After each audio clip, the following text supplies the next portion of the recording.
Hi everyone, sorry I missed the first bit of this footage, but it's essentially, this page has been gessoed, and then I added some Inktense blocks in a couple different colors. One of them is like a leaf green and the other one's like a cobalt blue. And then I just sprayed it down with water, activated it, and then wiped a little bit away with my paper towels. So that's what you missed. Sorry about that.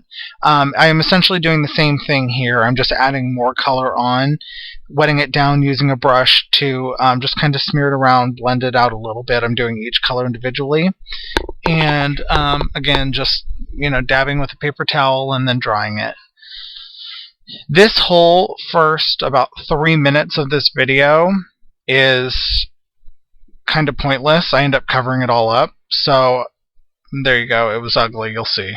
So I wrote over the whole page. And if you'll see that teal page I'm pressing that French curve onto, that was dilutions, and I just used a brush and spread the whole thing on with dilutions. So now that I'm adding white dilutions, it's reactivating the teal dilutions. So at any rate, so the things I used for stencils are called French curves. I got them at Blick. They just were not working for me here, and this page was ugly. It just gets worse before it gets better. So this is the Inktense pencil, and I want to say it's magenta, and I'm just tracing essentially the curves of the French curve and then going around it with a water brush. If you'll notice, I'm cutting a bunch of the footage out because, again, this all gets completely covered up. So yeah, but I did want to show you that, sometimes you got to work through a hideous page and then just cover it up and go from there. So I'm taking a stencil and some picked raspberry distress ink and making an even bigger mess. So I promise if you stick around for this video, it'll end up being worth it. I actually like how the page ends up. It was just this whole part of it was just so god-awful ugly. So, again, yeah, just picked raspberry through that stencil. And yet another stencil. This is a star stencil. You might recognize it from my Have a Blast video. I have a couple of them that I cut out. This one got kind of shredded, so I just use it when I need a partial star stencil. So, and I was using some blue. I'm sorry, I didn't even see which one. This is India ink. It's Higgins India ink. Yes, I said Higgins, not Bombay. A friend of mine thought I had Bombay. Girl. So, I do have Bombay now. I bought some with her. So, yeah, so now she knows I have Bombay. She's making me make a list of all of my stuff. And this is ripe persimmon, I think, and I'm just going around the edges and making it even uglier. She's making me make a list of all of my craft stuff because I'm like, I think I have that. I'm not sure. So she has this list on her phone. So now I'm all list happy. So as you can see, I took my gesso, covered it up, and because a lot of that was dilutions and Inktense, it ended up pulling up some of the colors. So I was like, yeah, I'll go with the colors. I like the purple, the teal, and a little bit of lime green was poking through. So I was like, yeah, I don't think there was lime green, so maybe it wasn't poking through. Yeah, no, see right there at the top in the middle, it was kind of lime greeny. So I am taking my Neocolor 2 in, I think this is lime green. Maybe it's, I don't know. It's a lime green color. So I'm just going through and adding some touches here and there. So yeah, I'm loving my little list program now. Now I can go to the store and say, do I have this color? Oh, yes, I do. It's good stuff. I'm using Microsoft Evernote for it, if anyone's interested. It's part of Microsoft Office now.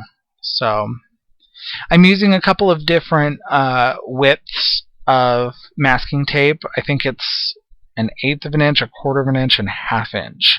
I got them from Blick, and they were a little over $1 a piece, I think.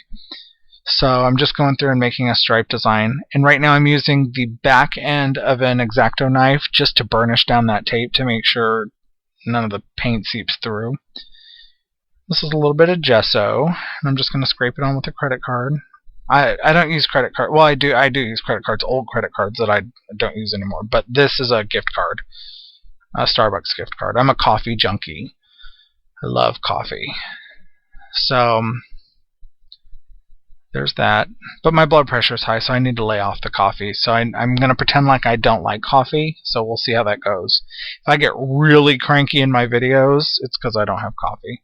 Sorry, that little clip meant to be cut out. Whoopsie. So, yeah, so gesso, it was a little bit dry, and then I took quinacridone magenta, and now I'm scraping it through that. And this page gets kind of crazy before it gets much better. But I actually really do end up liking the final product. So I splattered on some water, and then I'm just rolling some of it up with the last paper towel I have. And I'm just peeling up the tape.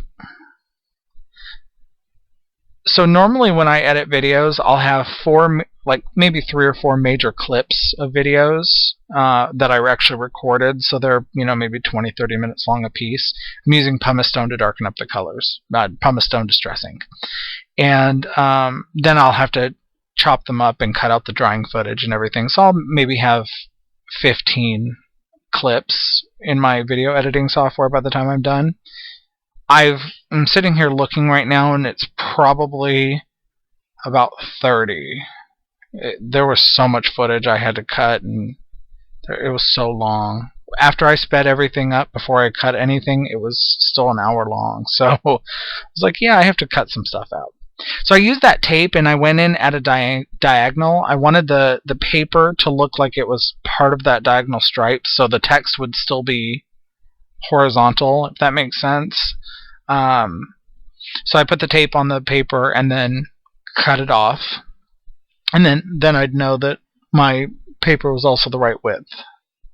So this is some Liquitex fluid matte medium. I just poured some right on the page, and then I'm putting a couple pieces together to make it span the whole length of this. And part of the reason that I leave ugly pages in, part of the reason that I leave stupid footage that other people might cut because it doesn't end up contributing, it's all part of the process. It's all part of showing that we make mistakes. It's all about finding ways of working through the mistakes and covering them up, and really accepting what it is you've made. So ultimately, this is not my favorite page. However, I do like how it comes out. So it's all about pushing through and trying to make something out of a mess, which I think is really fun. That's what I like. I like backing myself into a corner sometimes. So now I'm using my Pitt big brush markers, and I'm just going along the edges to do some shading, and it ends up coloring that book text, and I didn't want it that colored, so I sprayed down my brush a little bit with some water because it was still wet, the ink, and I just wiped some of it away. I wanted some shading around the text, not really on the text. I didn't mind a little bit on the text. So yeah, I'm just going through doing some shading, darkening everything up, going around the edges. My son just came in and sat on my lap. Want to say hi? Oh, someone's sad. Okay, I had to check on him. Apparently one of the animals bit him on the toe.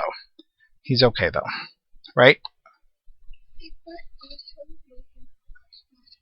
Oh, his finger got smashed by the door too. So, okay, I did a little bit of shading with that brown marker, and now I'm just trying to pick out an old photo to go with this. I wanted to do a little cluster of paper, and yeah, I don't know what I'm currently doing. Oh, it looks like I'm texting. This page was a collaboration between me, my wife, and my best friend. We were texting, and I kept sending her pictures, so a lot of this footage was me texting. So that's why I had to cut a bunch out. So this is a stamp I got from Viva Las Vegas Stamps. It's the last one they had. They won't have any more. But it's a telegram stamp, so it looks like an old telegram, and I like to stamp it out and then color it with distress ink. So I stamped it with sepia archival ink, and then I'm coloring it up with brown vintage photo distress ink. So it's really cool. It gives you a piece of ephemera without actually having to use something old, and it's always there. You can reuse it over and over again. I really love it. So I sprayed it down with a little bit of water, bent up some of the corners, just ironed it out a bit, trying to make it look really old, and like that. Let's see. Okay, so this is a Tim Holtz mask. So I put it down, and I was committed to this brown. My friend was like, don't use brown. I'm like, I'm using brown. So I used brown. So it just darkened up the page a little bit. And right here I'm taking some of that sepia archival ink, and I'm using a sponge to just darken it up. Before it was black and white, so now it's sepia. Taking some of that book text, and I'm using, I want to say it was it melted chocolate dilutions or something like that. And I just sprayed it. I brought my trash can up onto the table and sprayed it. Oh no, it was brown acrylic. It was fluid acrylic, FW fluid acrylics. And I put it in a spray bottle with some water, and poof! And there I go texting again. Sorry. Now I'm ripping the paper up. So I like vintage photo, but it pulls red a lot of times, and I didn't like how red that telegram thing ended up coming out. I ended up dealing with it and making it work in the end, but I really didn't like how red it was. But I did like the fact that there was some contrast. There were some different colors on this page. So this is a Tim Holtz sticker, that little calendar, and I used March because I made this in March. And make sure you stick those down straight because they're sticky. So if you put them on an old photo, yeah, that's it. I used a little bit of hot glue to put these down. And I'm just trying to figure out placement for everything. And this was a really hard page for me because A, it was a mess to start with, and B, the angles of the pages, because I tore all of the edges, it really created a huge mental block for me because I could see the other pages, so I wanted it to match, but in my head I knew I didn't want it to. I wanted to push myself. So it was really, really difficult for me to do this page. I think that's why I had such a hard time. So in the future I probably won't be tearing the pages all ski-wampus like that. So these are some stickers. I'm sorry I don't know the brand. I'm sure we got them from Michael's. So they're either Recollections or probably Recollections. Michael's. Yeah, we always go to Michael's. It's bad because it's so close. So I just used a ruler, put them on a ruler, and then stuck them down. And then I just rocked the ruler and push them down. So I'm using my Pitt Big Brush marker again just to go around the edges, frame in the page. I've been really into using these markers. I figured I bought them, I might as well use them. So, and it really does help finish up a page and frame it in nicely. Let's see, what else is happening, Cole? Oh, what am I doing? I'm using a marker. I'm using a marker and going around the edges. Yeah. So here's some close-ups of the finished page. Like I said, I actually really like how it came out. Shh. So I hope you like it. Make sure to check me out on Facebook, Aaron, Imperfect Impulses with Aaron. The link is in the description below. And you can also check me out on Instagram and my blog. So I hope to see y'all there. Bye.